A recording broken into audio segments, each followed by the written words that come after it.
Playing from Bhavya Bharat.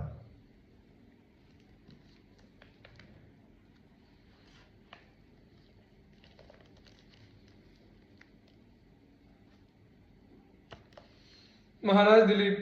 Ikshvaku वंश में महाराज दिलीप बड़े ही प्रसिद्ध राजर्षि हो गए हैं। वे बड़े भक्त, धर्मात्मा और प्रजापालिक राजा थे। चारों वर्ण उनके शासन से संतुष्ट थे।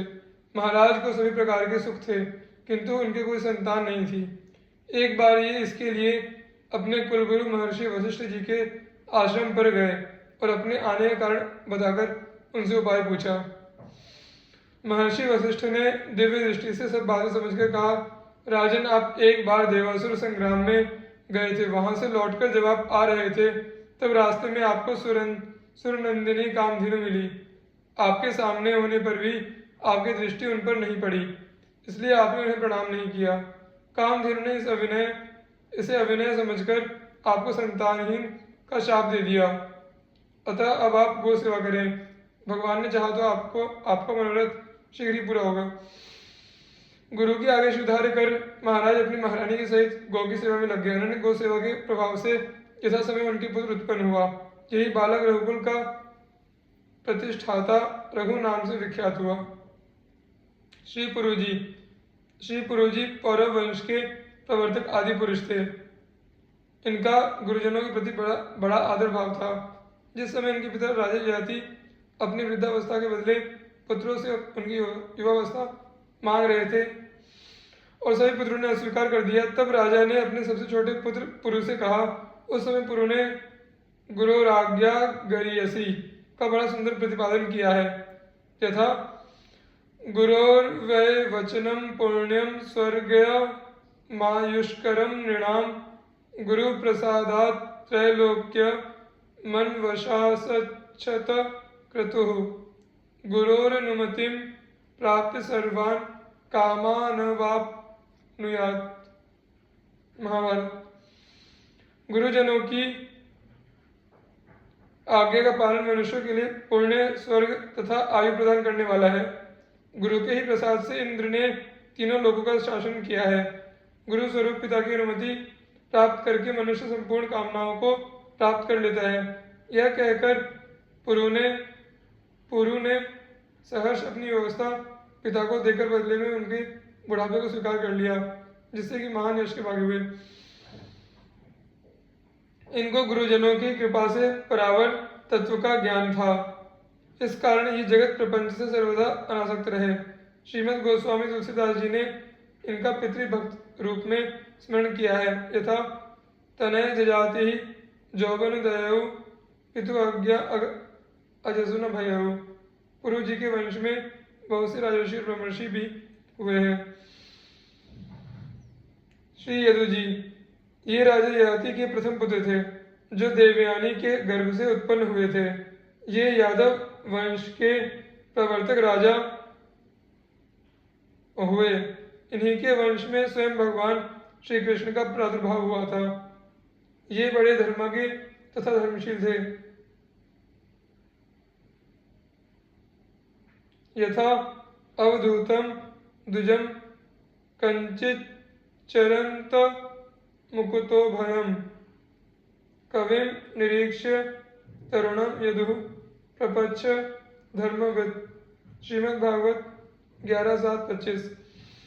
तथा यदोश्च धर्मशीलस्य। यहाँ यदि कोई शंका करे कि इन्होंने तो पिता ययाति की आज्ञा को उल्लंघन कर दिया था, जो कि अधर्म है, फिर इन्हें धर्मविद या धर्मशील कैसे कहा गया?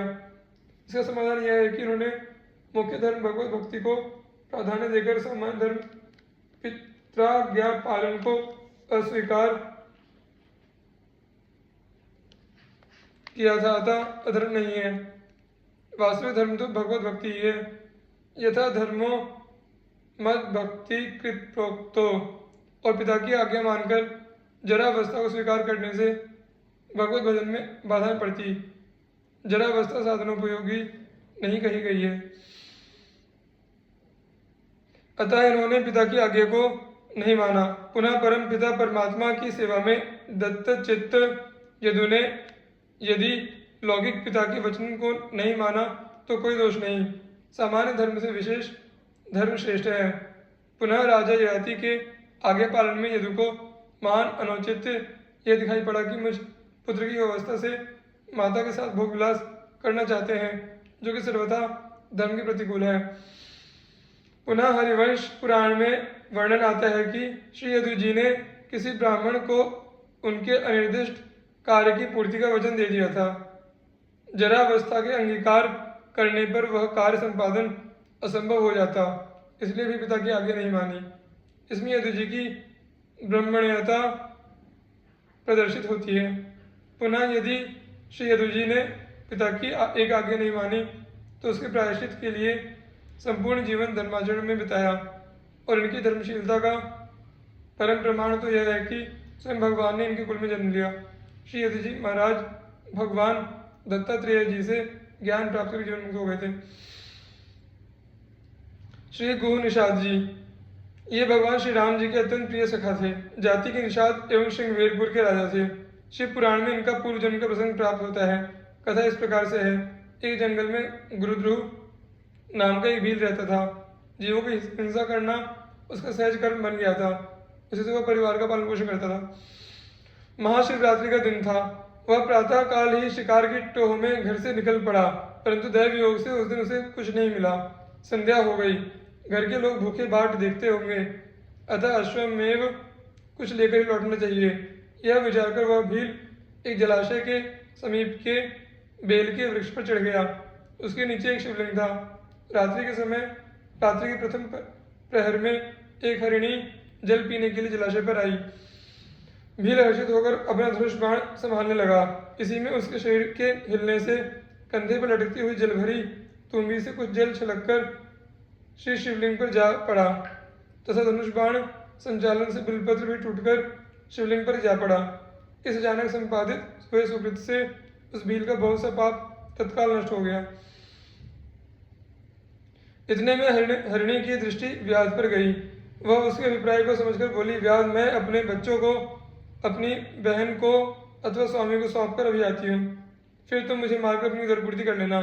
मैं शपथ पूर्वक कहती हूँ, मेरे वचनों को का विश्वास करो। अकस्मात संपन्न शिवार्चन के पूर्ण प्रभाव से व्याध ने दया करके उस हरिणी को छोड़ दिया। थोड़ी देर बाद उस हरिणी की बहन दूसरी हरिणी वहीं जल पीने के लिए आई। उसके वध का उद्योग करते समय पुनः पूर्वत जल और बिल्वदल शिवलिंग पर जा गिरा।